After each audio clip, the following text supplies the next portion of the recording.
ixnay on vaccine passports, but do say proof of vaccination, which is a little less extreme. So that you see what camp the mainstream media is in when you hear this kind of thing, Sheila.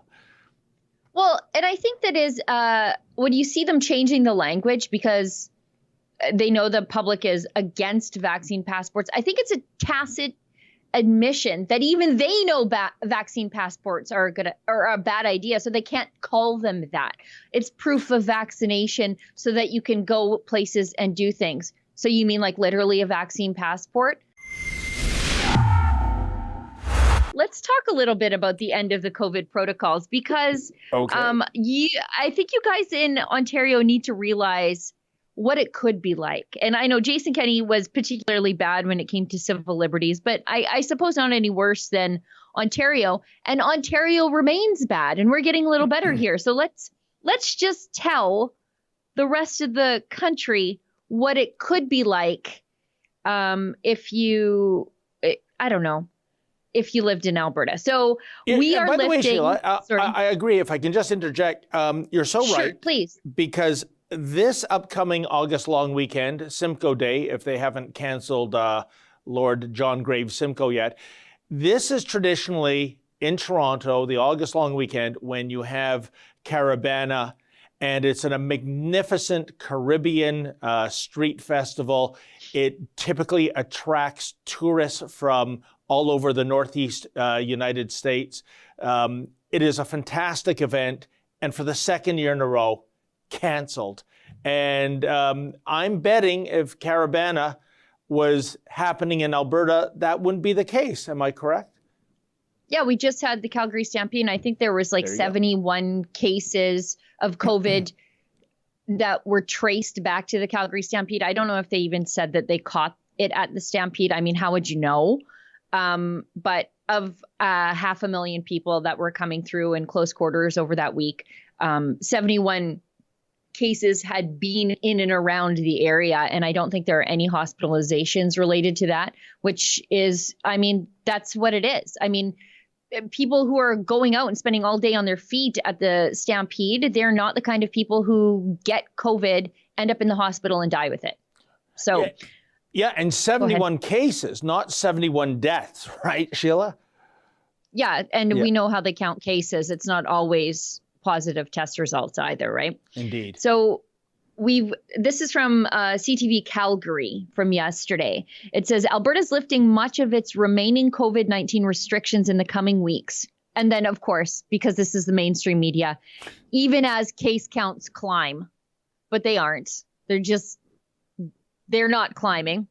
And the virus continues to infect unvaccinated Albertans. Anyway, it says that starting August 16th, people who test positive for COVID-19 will not be mandated to quarantine anymore, but the province will recommend it. So if you test positive, basically, so what, who cares? And then additionally, Albertans with COVID-19 symptoms will not be asked to get tested, but stay home until they feel better. So we're not going to get this inflated case counts of people who just have the sniffles. 2 weeks later, COVID-19 tests will only be available to people who need to go to the hospital or see a physician. So there's no more of this asymptomatic testing, which means literally testing healthy people. We're not doing that anymore. And starting Thursday, close contacts of COVID-19 cases will no longer be mandated to quarantine either, but isolation will still be required for positive cases in people with symptoms. So that'll end 2 weeks from Thursday. So I guess today. Masks are not mandatory in public transit, rideshares, and taxis starting on August 16th. And the only place masks may still be required is in hospitals or continuing care facilities where people are actually sick. And Jason Kenney said it's time to start thinking differently about COVID-19 because cases no longer equal high levels of hospitalizations or fatalities. So that's it. You know, I'm happy about the progress and the return to the good old days, sort of.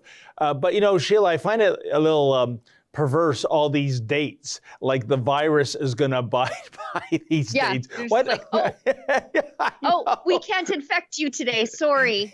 Sorry. Oh, it's the stroke of midnight, August 16th. I'm melting. I mean, I gotta go to Ontario if I want to hurt somebody. Sorry, I'm out of here. I mean, why don't they just say, hey, let's turn Alberta right. Let's go full Florida is what I'm trying to say. Instead of all these artificial dates and deadlines. I just find that really weird, Sheila. Yeah, I mean, like the virus checks the calendar, but I guess they have to set an arbitrary point for this. And instead of this being good news, if you checked in on social media yesterday, the professional TV doctors were losing their minds. They are really cheering for a catastrophe here in Alberta. And the fact that we basically reopened all the businesses and everything on July 1st, and here we are, what's today, the 28th? 4 weeks later, no catastrophe, everybody's fine. Hospitalization rates are way down. So nobody even cares about case counts because case counts are just people who get the sniffles, if indeed they even get the sniffles.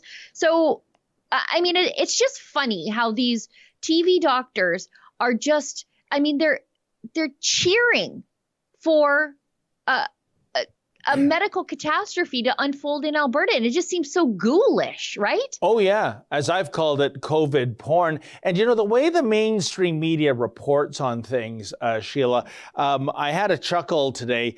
It was a news story. So it wasn't talk radio where someone is supposed to be editorializing. But in the news story narrative, it was the issue of vaccine passports. And the newscaster went on to, I don't know if this was part of her script or she decided to do some freelance editorializing, saying vaccine passports, which aren't really passports, it's really proof of vaccine. In other words, a vaccine passport. I mean, like, suddenly, but you see where they're going with this. They're going to tone down the negativeness of vaccine passport, because to me, that is a negative. And instead, the style guide will say, ixnay on vaccine passports, but do say proof of vaccination, which is a little less extreme. So that you see what camp the mainstream media is in when you hear this kind of thing, Sheila. Well, and I think that is when you see them changing the language because they know the public is against vaccine passports. I think it's a tacit admission that even they know vaccine passports are a bad idea, so they can't call them that. It's proof of vaccination so that you can go places and do things. So you mean like literally a vaccine passport?